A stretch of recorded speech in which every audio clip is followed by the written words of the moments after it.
Hello, and welcome to the second part of the series called The Fear of the Lord is His Treasure. Firstly, I just want to recap some of what I said in the last episode. Firstly, the fear of God does not mean we should be afraid of Him.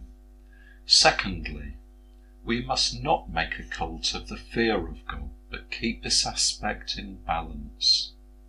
Lastly, we saw that the fear of God is for all time. It has no expiry date. It is still valid today. Now, in this episode, I want to go over what the fear of God is not. Firstly, it is not natural fear.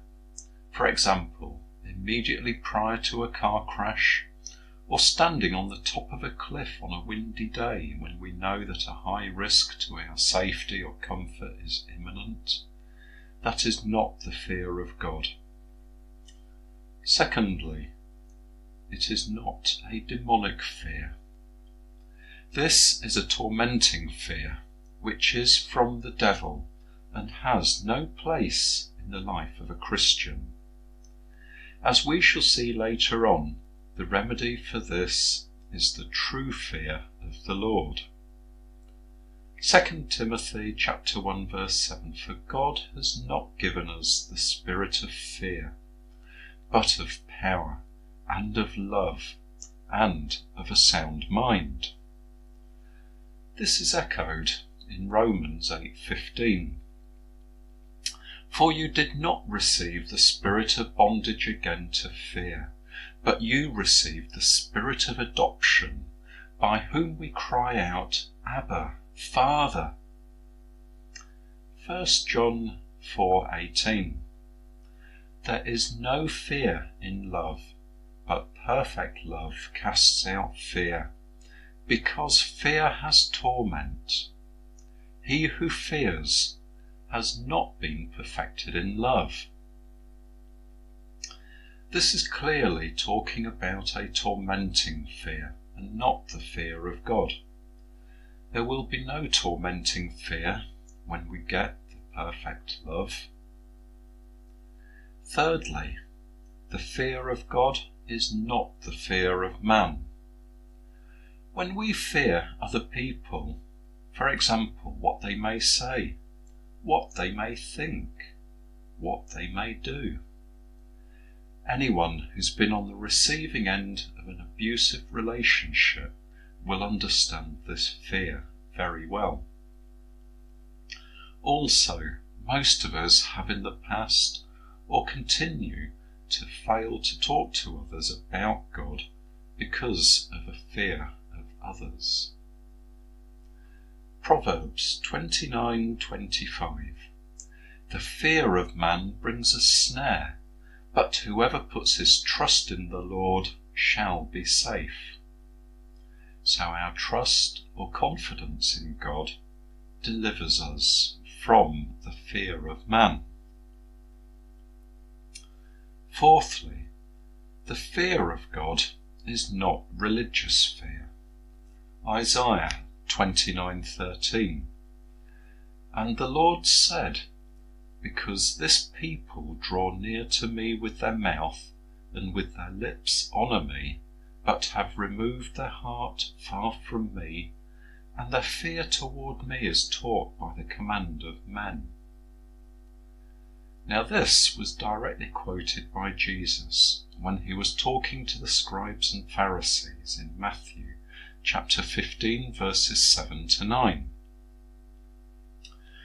Isaiah is saying that people were fearing God, but only because the religious leaders had taught them by commanding them to fear God, involving a certain amount of the fear of man.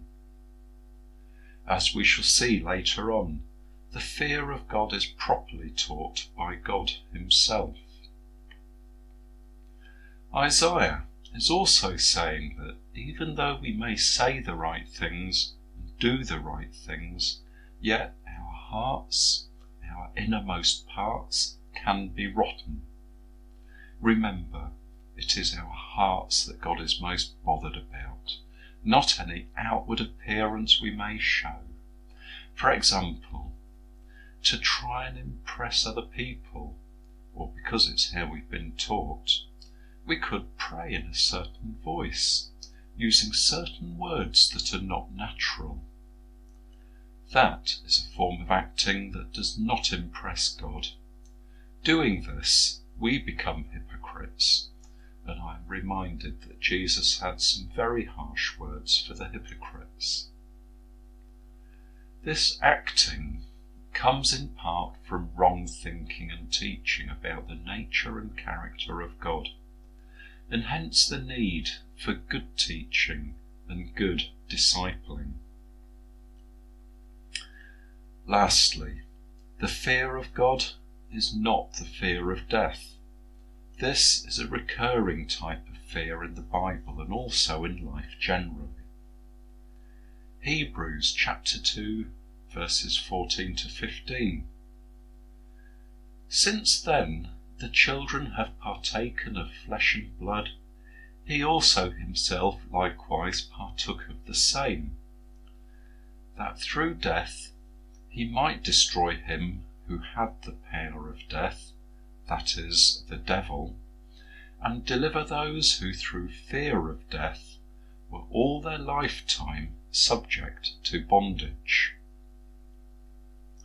The writer of Hebrews here is telling us that people who fear death are subject to a related bondage, but that Christ, by destroying the devil with his power of death, has freed us from that bondage. The writer is not saying that death will not happen. Of course, it still goes on, probably for most of us, but rather it is that fear of death that has been dealt with through the cross. So, as with the demonic fear talked about earlier, this has no place in the life of a Christian. Now, just to recap on all this, the fear of God is not natural fear. It is not demonic fear. It's not the fear of man. It's not religious fear. It's not the fear of death. It is, though, a certain type of fear that we will explore in the next episode. That concludes the second part of this series, The Fear of the Lord is His Treasure. Thank you for watching.